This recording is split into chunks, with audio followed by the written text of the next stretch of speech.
Welcome to the Association 100 podcast. The A100 podcast is an extension of our Association 100 bi-monthly newsletter that focuses on best practices, top trends, helpful ideas, and smart strategies and tactics that work in the world of associations. The podcast will feature meaningful conversations with association professionals across the country, taking a deeper dive into trending topics, offering insights that both inform and inspire. Welcome back to the A100. I'm Colin Gallagher, and I'm really excited about today's conversation with Gregg Lewis. Gregg is the Chief Communications Officer for NRMCA, the National Ready Mix Concrete Association. He's been with NRMCA for almost 9 years. It sounds like 9 years coming up in a couple weeks here. What I thought was interesting was you are also an award-winning architect with over 20 years of experience providing sustainable and economic building design. So really cool background.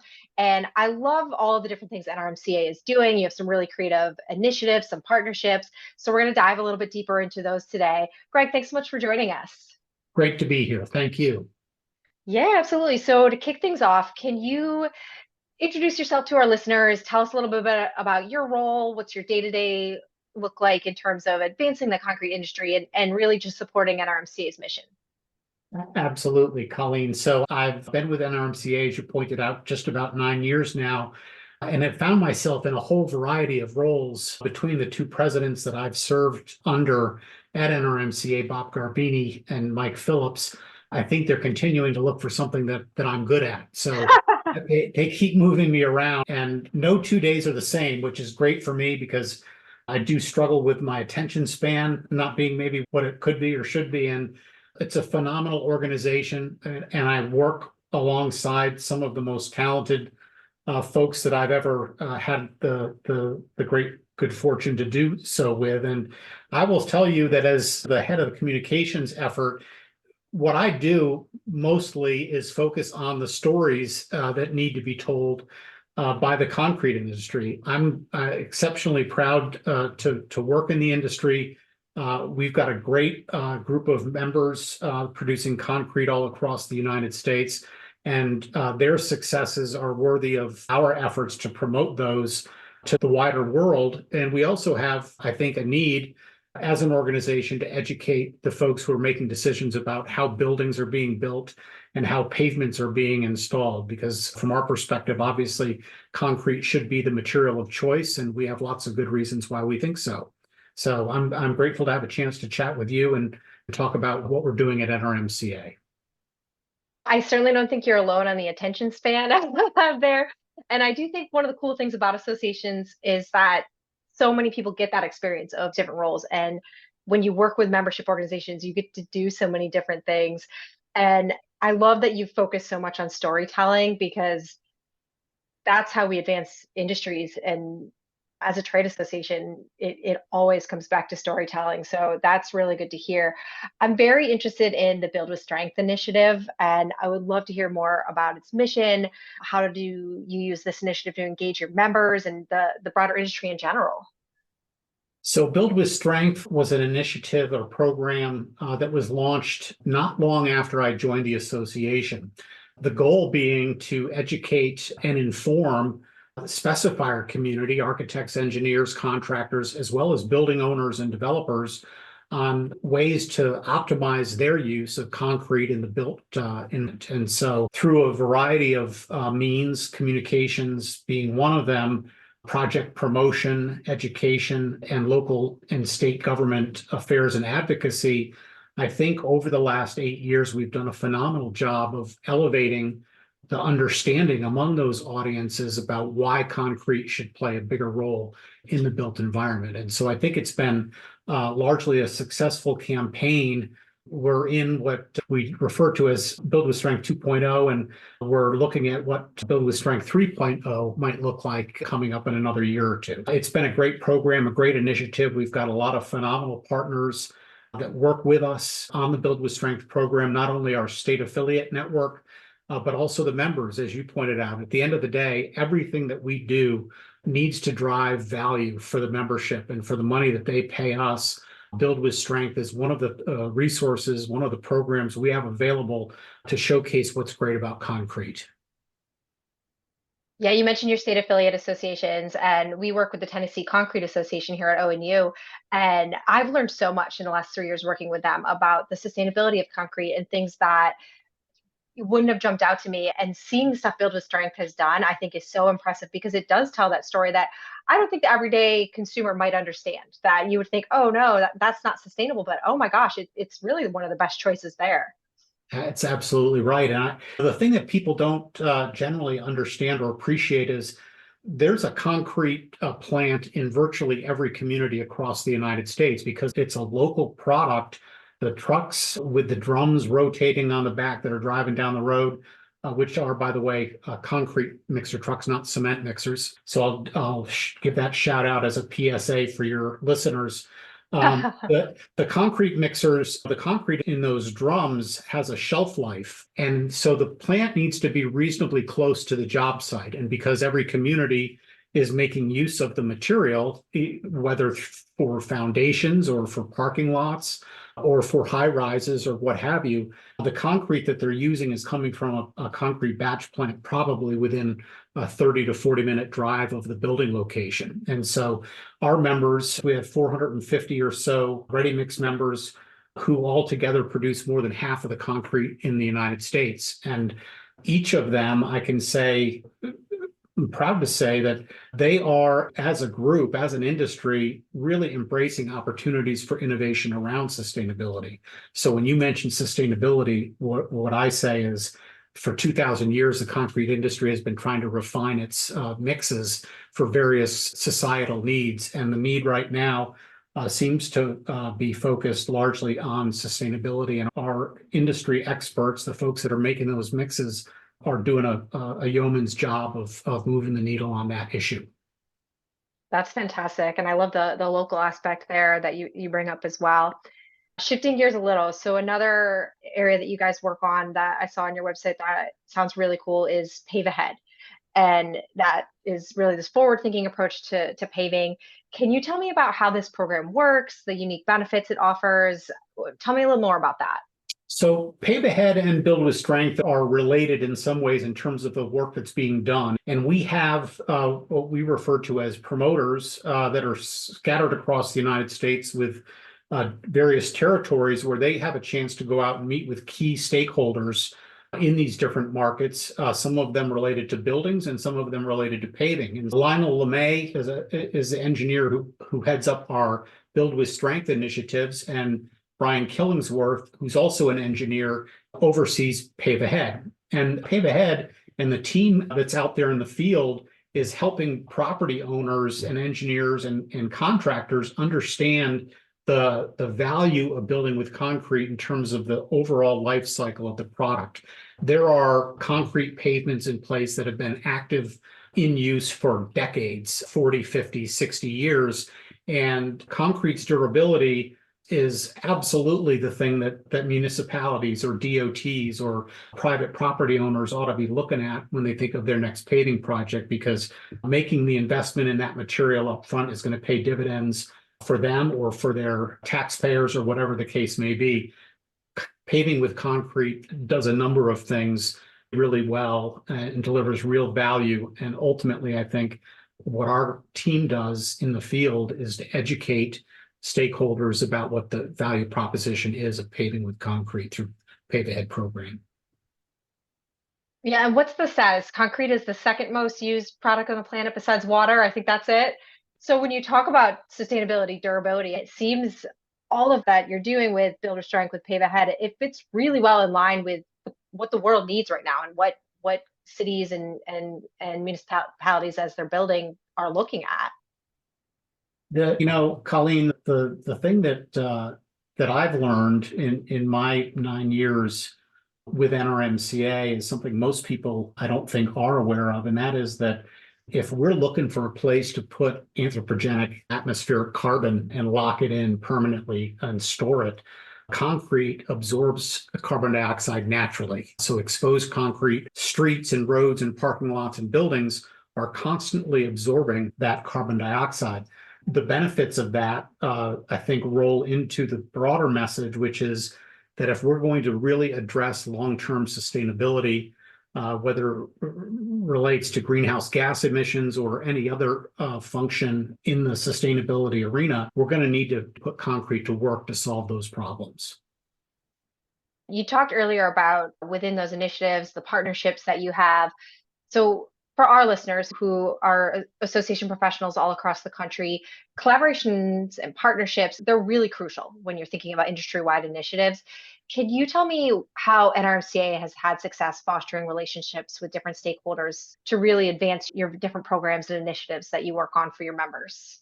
Sure. We've got a lot of stakeholders in a lot of different areas of the industry, right? We have our principal stakeholders are our members, right? At the end of the day, everything that we do needs to provide value to the NRMCA membership. And that is a message that we embrace. And I think everybody is aligned internally on improving the ways that we can optimize that service to our members. But there are other groups that we also have to make sure we're communicating effectively with. And those are the folks that buy the concrete that our producers manufacture. And the folks in the specifying community, that's a key stakeholder group for our industry. We need to make sure that the architects and the engineers and the developers and owners and contractors that are out there thinking about how their next project is going to be constructed, we need to help them to understand why concrete should be the material of choice in their decision making. And that effort is one that everybody in the NRMCA boat is rowing in the same direction to try to make that case and do that education. We've got a lot of stakeholders and we've got a committed group of professionals on our team that work well together. And this culture of service, I think, is one that's enabled us to really grow the association and deliver real value to the membership. That culture of service, that really is so important. And I think everyone tuning in can resonate with the significance of the value prop for the members, and that it always comes back to that. It's so important in the world of associations. Another key area, awareness and education. That's so important for anything that you're trying to do as an association. What are some of the key strategies? You talked earlier about storytelling, but what are you doing to try and raise awareness for whether it's policymakers, design community, just the public in general? What are things that work well for you? We've got a lot of different tools in the toolkit to get the information that these audiences need to hear from us, whether it's social media, I'm on your podcast, we have a Concrete Credentials podcast where we have guests and run an episode every few weeks there. So that's a great outlet for us to communicate both to internal and external audiences on a regular basis, with a little bit deeper dive into some of the subject matter that's important both to the concrete producer and the specifier. We have e-newsletters, magazines, all kinds of tools available to tell the stories that we need to tell, both, as I said, for those internal and external audiences. And I think we've been fairly effective at doing that. There's always new opportunities, and I am delighted that we've brought on a content creator who's joined us now. He's in his second year with NRMCA, and he's producing some outstanding video content that we've been able to use to showcase projects and member work and some of our staff efforts as well. So a lot of great stuff going on and a lot of good avenues for us to tell the stories that are so important, we think, for folks to hear out in the world. That's so cool. We've heard more and more associations talking about a focus on content like that and actually bringing in the staff. We do an awards program and we have an award focused on content, and actually had an association that developed an entire content team. So I think that's just the right direction for so many associations to be moving in, and to be able to fulfill on that storytelling and get your messages out there. Yeah, it's huge. Yep. Reflecting on the successes with Builder Strength, Pave Ahead, is there a standout project or maybe a case study that you can share that you're really particularly proud of, or has demonstrated the goals of those programs? Boy, there have been hundreds and hundreds of wins. Our promotion teams, both on the building side and the paving side, have done, I think, an absolutely phenomenal job of getting information out to the decision makers that are trying to figure out how to build their next building or do their next paving installation. And for me to single one out in particular, I think would be a little bit of a challenge. I think that the areas that we really have been focused on have been low to mid-rise sector for buildings and local streets and roads and parking areas for the paving team.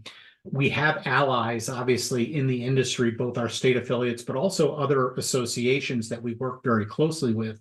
The Portland Cement Association, National Stone, Sand, and Gravel Association, American Concrete Pumpers Association, American Society of Concrete Contractors, and on. And it's always a group effort to get these things done, and a project that we might convert from another building material to concrete is a win.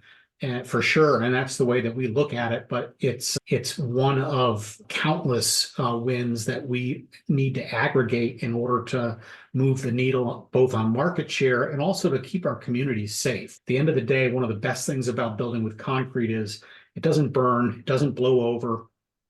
It's there for the long haul. Obviously, there are buildings that are 2,000 years old that are still standing, made out of concrete, and so. We've got a service that we need to keep focused on to our communities, and we're doing that all day, every day. And I'm reluctant to call out a specific project. So that's my long-winded way of saying I'm not going to tell you. All good. It's like asking someone to name their favorite child, I guess. I could do that. Me too, but I only have one, although my dog child would probably disagree with you. All right. So let's look ahead. You mentioned Build with Strength already kind of morphing into this 2.0 since it started. As you continue to evolve, what are the plans to meet changing needs and changing demands as you go on to promote concrete? We're part of an initiative. I mentioned the Portland Cement Association. Our partnership with them and our work with them to try to lay out a roadmap to carbon neutrality by 2050 has really been front of mind for the industry, both cement and the concrete industry. And so the things that we're doing now with Build with Strength around that issue have become much more targeted. And one of the things that I think there's been a real demand for among architects and others in the building sector is having an expert look at their specifications so that they can be sure that they're making the best use of the material from a sustainability standpoint. And our team on the Build with Strength promotion and education side are now doing specification reviews for project teams that want to make sure they're driving their embodied carbon down in the concrete that they're using. And performance-based specifications, the takeaway for this session, for those who want to know about improving concrete's carbon footprint, reducing that footprint, performance-based specifications versus prescriptive specifications is going to get us a long way to where we need to be on that topic. And for whatever association folks out there that are listening that are concerned about greenhouse gas emissions and so forth, the concrete industry is in a great position. We've made great headways to reduce carbon in the last couple of decades, and we're all laser focused on driving those numbers down further in the years and decades ahead. Love that. So before we jump into our fun questions here, I do know that your annual convention is coming up in March. What can attendees expect? What are you most excited about? What's going to be going on? The annual convention, which we have every spring, is a lot of business meetings, but the greatest thing about the concrete industry are the people. And for me, and I think for a lot of the folks that come out for that, for the board meeting and some of the other committee meetings that we hold, will be in Tampa this year. Our PAC will have a fundraising event at that meeting in Tampa later in March. But I think most people are just looking forward to having a chance to see folks they haven't seen in 6 months. COVID really, I think, was a blow to lots of people, but it was clear to us as that went away or became less of a focal point, we were able to have in-person events again, how much everybody enjoyed getting together again. And so we've had record turnouts the last couple of years of our events, and we're expecting a good turnout this spring at our convention. It'd be a great time to see your friends and colleagues across the country and talk about what the industry is doing and what the rest of 2024 looks like. Yeah, there's nothing like in person. It's just special. Awesome. I so appreciate all your insights today and sharing some of your tips and strategies with our listeners. But before we let you go, we like to wrap up all of our podcasts with some just for fun questions to let our listeners get to know you. So we'll start easy. Where did you grow up? I grew up in a little town called Deep River, Connecticut. All right. What is your Starbucks order? I read this and I thought, boy, I'm not sure. I've gone to Starbucks enough to have a quote unquote order, but they do make a latte there that if you put 4 shots of espresso in it, it gets you through most of your day I would imagine so. and keeps your concentration up. So that's probably, if I had an order, that would be the order. I don't know what their term for it is, but a large latte with 4 shots of espresso works really well for me on mornings where I need to get the motor running. Too funny. That's great. So if you won the lottery tomorrow, would you still work? I don't think that winning the lottery, I don't play really, so winning would be hard, but using the hypothetical, I enjoy what I do every day and I can't imagine not working. I think I would get bored ultimately. And I think my answer is that I would continue to work. Okay. All right. What was the last show that you binge watched? House MD, I think, is probably the one that we did most recently. That was such a good show. I haven't seen Good that in show. years. Yeah. Yeah. Yeah. Good characters and Yes. good storylines. Nice. That's a good one. What's a food you can't live without? I would say ethnic food of virtually any kind. I think so. I'm down here in Blacksburg, and there's not a great diversity of food options and restaurant options. But whenever I get a chance to travel for work or otherwise and get into a more urban environment, taking advantage of the food options is a big plus from my perspective, whether it's Thai or Vietnamese or Ethiopian or you name it. I like it all, but having some diversity of food options is huge. Nice, nice. And we'll end with what is your bucket list travel destination? I've been really fortunate, Colleen, to have checked off a lot of bucket list trips already in my life, and so the one that I think is going to come up next is likely to be Africa, to do a photo safari in East Africa. We're not sure on the details or the timing of that yet, but that's at or near the very top of the list, and I'm sure we'll get it checked off here before too long. That's exciting. That sounds really cool. Again, Greg, thank you so much for joining us and for sharing your insights on the A100 today. Thanks for having me. I enjoyed it. And that's a wrap on today's episode. Thanks for listening to the Association 100 podcast, brought to you by the A100 publishing team, powered by Onward and Upward Marketing and Communications. You can subscribe to the Association 100 podcast on Spotify so you'll never miss out, or listen via our website at theassociation100.com. Follow us for all the latest insights and trends impacting the world of associations. Thanks for tuning in.